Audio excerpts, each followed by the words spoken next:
Hey everybody, welcome back. Another update. My cameraman is just indisposed, so I will be filming this from my phone. So let's go ahead and get right to it and see what we're doing.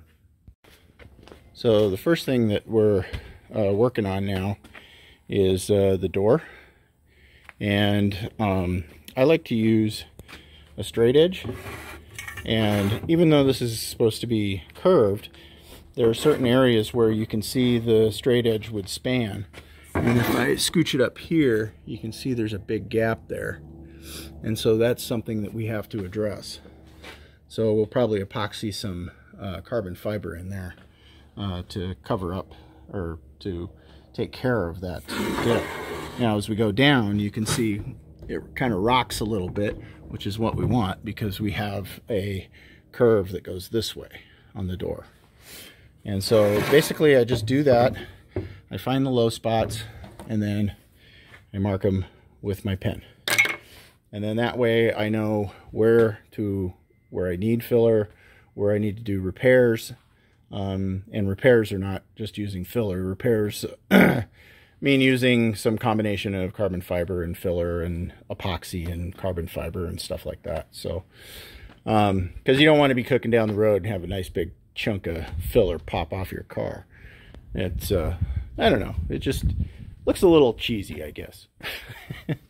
Anyway, so yeah, we're refining the edge here to fit the door jamb. I'm not too concerned about this edge here. We'll let this define the fender edge here. So basically we'll reshape the fender edge to fit this edge nicely, because we know that mechanically when we open the door this works. So and that's really important. The doors are one of the biggest headaches of one of these builds, and it's not just because they're scissor doors, it's also because doors in general have to move and then they have to close nicely and so on and so forth. So it does take a little bit of time to dial that in. Now, one of the other things I did was, as you remember last time we moved the gear stick, and I was actually printing a console. So kind of cracked there a little bit, but that's okay, I can fix that. So I mocked in the seat, mocked in the console, and we can actually see that the gear shift lever is a little too far back, which, yay, that's good news. So that means I get to move it forward a little bit. It's a pain in the ass because I have to go cut my tacks and move it again, but you know, it's what you got to do on these builds. So we've got our console in. It's looking pretty nice. I haven't decided whether that's going to be leather or carbon fiber. I think leather would be better because if I'm resting my arm on it, it'll be a little cushy rather than just a hard spot. Anyway, let me know in the comments what you guys think and what you would probably do. The other thing I did was we went ahead and mocked in the entire dash. Okay, so steering wheel, the dash itself, the gauge cluster, the air vents, this console. And this console has been the biggest bane of my existence, but you know, in the end, it looks really good. I just love the design of this Aventador interior.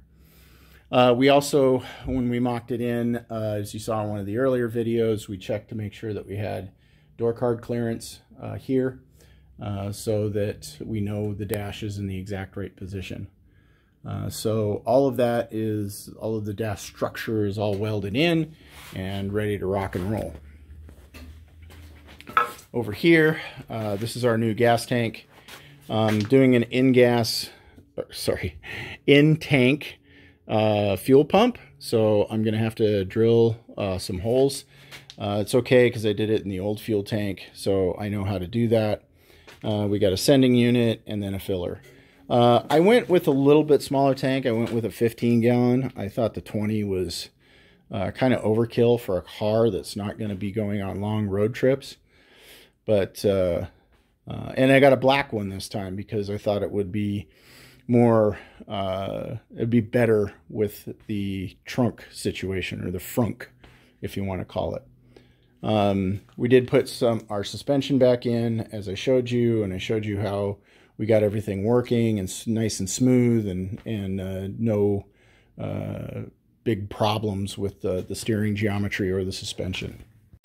And another view from over here, you can kind of see, got the seat out of this side, but you can see the dash in there looking pretty OEM, because it is, which is really nice. I just have it floating in there. I don't have anything bolted down. It's pretty cool that this particular dash was designed such that you can just kind of let it sit in there, and it won't fall out of the car, because it's got some tabs and stuff that hang on to it. So anyway, I thought it looked pretty good. Let me know what you guys think. Obviously, that little center console right there is going to get rewrapped in either leather or carbon fiber.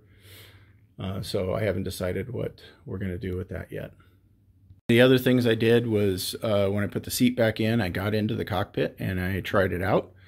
It's in a much better position than I had it before we decided to go with this OEM dash. So yeah, it's a lot more comfortable. I can see the gauge cluster really well. The steering wheel is at the right angle. Beforehand, it was at a pretty harsh angle like this. It was like almost like driving a bus, which I didn't like. But now it's in the proper position for this particular vehicle. So it's looking pretty good. Well, anyway. So yes, it is crazy hair day, so, you know, go nuts, do your crazy hair. Mainly it's just because I got up and started working on the car, but, you know, it is what it is. Anyway, please subscribe if you haven't already. I am going to put a link to a STEM page that I found. But to do that, we need a mechanism that not only freely spins, but can also articulate while spinning. That gave us kind of a shout out. And please go ahead and go over there and check it out. He's doing basically a fan or a wind generator, and they do it from concept all the way up to implementation and then testing, and it's just an amazing video. I really enjoyed it. And I think it goes into a lot of really good details about doing these really complicated projects. So go over and give it a look. I'll, again, put it down in the description, and we'll see you next time.